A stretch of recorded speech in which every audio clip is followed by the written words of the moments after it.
Look, the man carried two subpar Miami squads to the NBA Finals. Here we start at a point where D Rose is showing diminishing returns after his injury and surgery. The future is uncertain, but Jimmy is still young.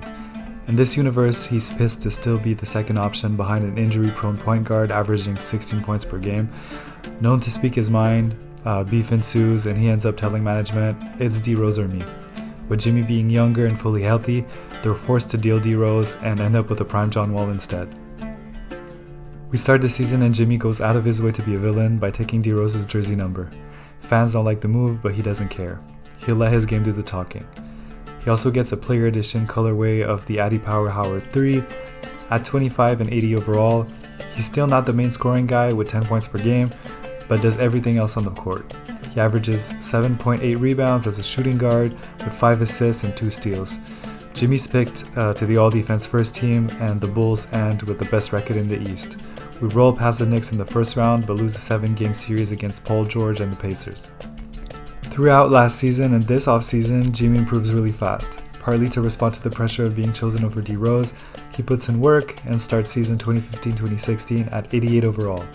Defensively, we're pretty sick. John Wall and Jimmy are some of the best perimeter defenders in the league, and we have Joakim Noah in the paint. Jimmy Buckets becomes an all-star for the first time, and he's out here playing defense. He ends the season 2nd in steals and 12th in rebounds.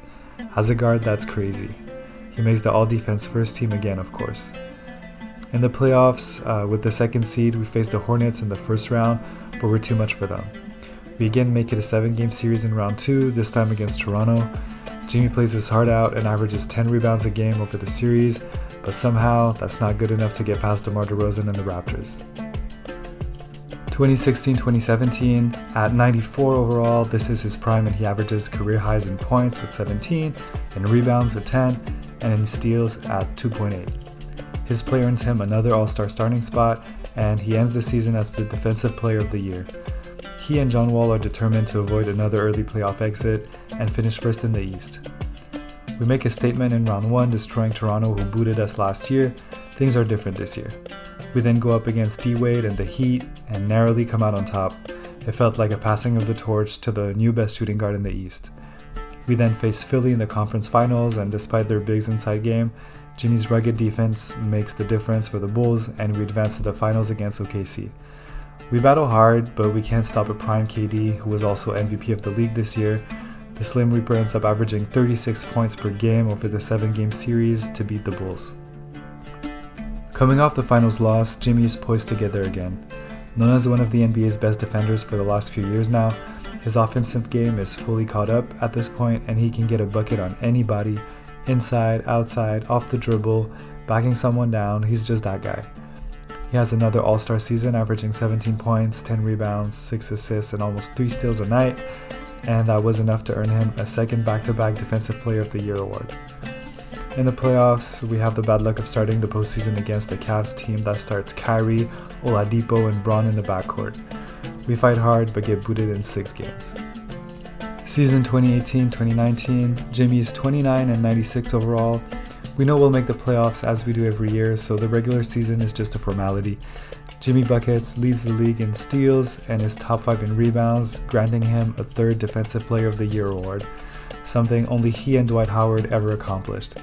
Thanks to consistent scoring and 7 assists a night as well, he ends up on the All-NBA first team for the first time. We finish 2nd in the East and face Miami in round 1. They're actually tough, but have a lot of new guys not used to playing together, so we take advantage. Round 2 doesn't go as well against the Sixers. We have some good moments, like this John Wall Showtime break, and take the first 2, but then we lose the next 4. Something isn't working with this team. In 2019-2020, Jimmy is getting frustrated, and one thing about him is he'll make it known. The mood in the locker room gets increasingly tense. Now, this is the last season on his deal, and the Bulls front office have to make a decision. Either they try to win with their superstar one last time knowing he won't re-sign, or they try to move him while they still can get something in return. Because the team is so good, they risk everything keeping him on the roster. Let's see if it pays off. We make easy work of the Bucks in round 1. We then face the Sixers again with Klay Thompson and Embiid, who beat us in round 2 last year, but things are different this year and we get a clean sweep. We face the 8th seed Wizards in the conference finals, and I'd say things look good. They have D-Rose and Bradley Beal, but no inside defense. I don't even know how they made it this far. We just take it to the paint and post them up all series long to win in 5 games. In the finals, the team to come out the West is Denver. They're a well-coached, balanced team that doesn't have any single player averaging over 20 points a game because their top 8 players are all threats to give us buckets. They're young and hungry, and with 4 of their starters being 25 or younger, they have youth to go with them. We start the series with highlights after highlights, lots of dunks from our entire squad, but the Nuggets don't get rattled and have an answer every time. They end up beating us in 6.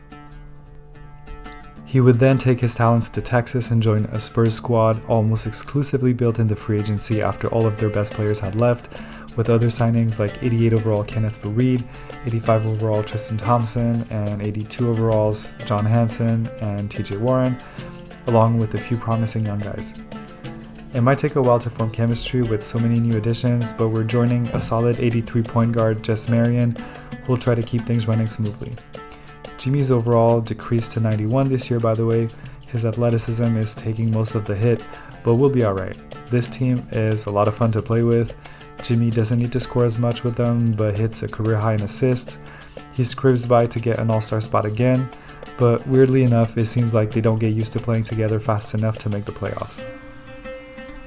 Next season at 32, his overall slid down to 88, but we got lucky and somehow ended up with the number 1 draft pick Cody Lawrence, also an 88 overall with an NBA body at 6'8", 228 out of Butler University. Mostly known as an athletic defender, he can get buckets as well. Look at this possession.